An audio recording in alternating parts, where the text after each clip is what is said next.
പ്രിയമുള്ളവരെ, ദൈവം സ്നേഹിക്കാൻ തന്നതാണ് എൻ്റെ ഭാര്യ, സ്നേഹിക്കാൻ തന്നതാണ് എൻ്റെ ഭർത്താവ്, സ്നേഹിക്കാൻ തന്നതാണ് എൻ്റെ മക്കൾ. കാരണം ദൈവം സ്നേഹമാണ്. ആ സ്നേഹത്തിലേക്കാണ് ദൈവം ദമ്പതികളെ വിളിച്ചിരിക്കുന്നത്. അതുകൊണ്ട് പറയുന്ന വാക്കെന്താ?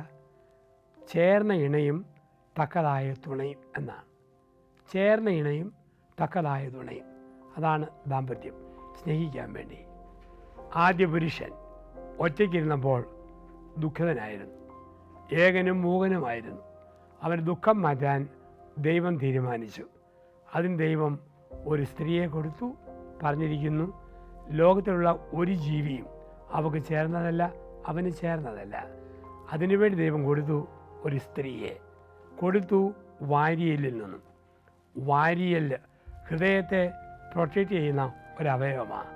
ആ വാരിയലിൽ നിന്നും ഒരു സ്ത്രീക്ക് ജന്മം കൊടുത്തു എന്നാണ് പറഞ്ഞിരിക്കുക.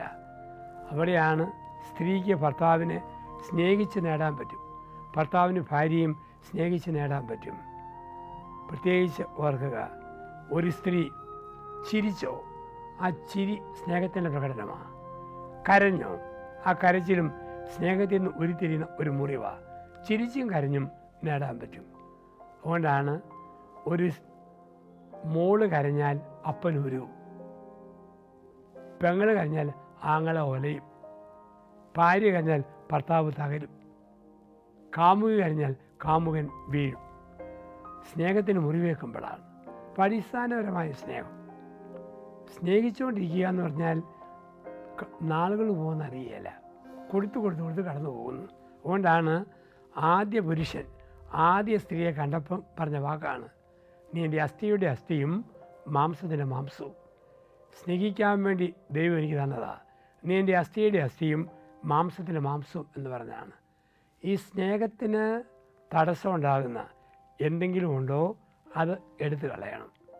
സ്നേഹത്തിന് തടസ്സം ഒന്ന് വിമർശനമാണ്. വിമർശനം, എന്തിനും ഏതിനും വിമർശനം.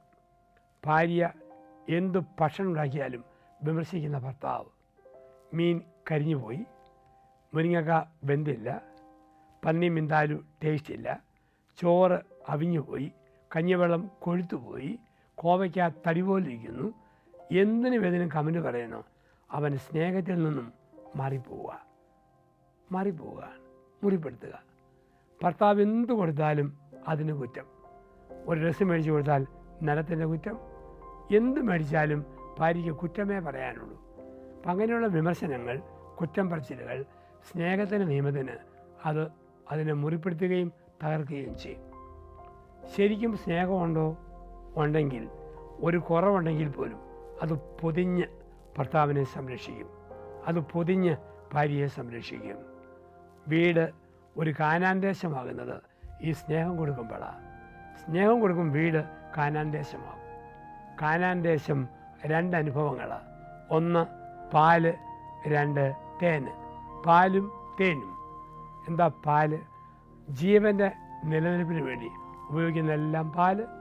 ഉടുക്കാൻ തുണി, കഴിക്കാൻ ഭക്ഷണം, ആരോഗ്യത്തിന് മരുന്ന്, താമസിക്കാൻ വീട്. ഇതാണ് പാൽ അനുഭവം. പുതിയ ലോകത്ത് ഇതിന് വലിയ കുറവില്ല. പക്ഷെ ഇല്ലാതെ പോകുന്നത് തേൻ അനുഭവമാണ്. എന്താ തേൻ അനുഭവം? ഭർത്താവിന് മനപ്രയാസം വരുമ്പോൾ സാന്ത്വനത്തിന് തേൻ പുരട്ടി ഭാര്യ ആശ്വസിപ്പിക്കണം. ഭാര്യയ്ക്ക് നൊമ്പരം വരുമ്പോൾ ആശ്വാസത്തിൻ്റെ തൈലം പുരട്ടി ഭർത്താവ് ആശ്വസിപ്പിക്കണം. കുഞ്ഞുങ്ങൾക്കൊരു പ്രതീക്ഷ വരുമ്പോഴത്തേക്ക് അടുത്തിരുന്ന് നല്ല വാക്ക് പറഞ്ഞ് മുറിവുകളിൽ നിന്ന് അവരെ സൗഖ്യപ്പെടുത്തണം. 4 സ്ത്രീകൾ പള്ളിയിൽ കഴിഞ്ഞു. ഒരു സ്ത്രീ പറഞ്ഞു, എൻ്റെ കെട്ടിയവൻ ശവം, എപ്പോഴും ഫോണ്, TV. രണ്ടാമത്തെ സ്ത്രീ പറഞ്ഞു, എൻ്റെ കെട്ടിയവൻ പുകവലി, കള്ളുകൂടി. മൂന്നാമത്തെ സ്ത്രീ പറഞ്ഞു, എൻ്റെ ഭർത്താവ് ഏത് സമയത്തും ഏത് പെണ്ണുങ്ങൾ പോയാലും വായും പൊളിച്ച് പുറകിൽ നോക്കിക്കൊണ്ടിരിക്കും. അപ്പോൾ നാലാമത്തെ സ്ത്രീ പറഞ്ഞു, നമ്മൾ നമ്മുടെ കെട്ടിയവന്മാരെ വെച്ച് ഇങ്ങനെ പറയരുത്. അങ്ങനെ പറയാനാണെങ്കിൽ എൻ്റെ കിഴങ്ങനെക്കുറിച്ച് എന്തെല്ലാം പറയാനുണ്ട്. ആവശ്യമില്ലാത്ത വാക്കുപയോഗിക്കില്ല, പദപ്രയോഗമില്ല. സ്നേഹിക്കുക. ഭർത്താവിന് തോന്നണം എൻ്റെ ഭാര്യ എന്നെ സ്നേഹിക്കുന്നു, ഭാര്യയ്ക്ക് തോന്നണം ഭർത്താവിനെ സ്നേഹിക്കുന്നു. ആ സ്നേഹത്തിലേക്ക് വളരുവാൻ, ആ സ്നേഹത്തിൽ ആയിരിക്കുവാൻ എല്ലാ ദമ്പതികൾക്കും കഴിയട്ടെ എല്ലാവർക്കും നന്ദി, നമസ്കാരം.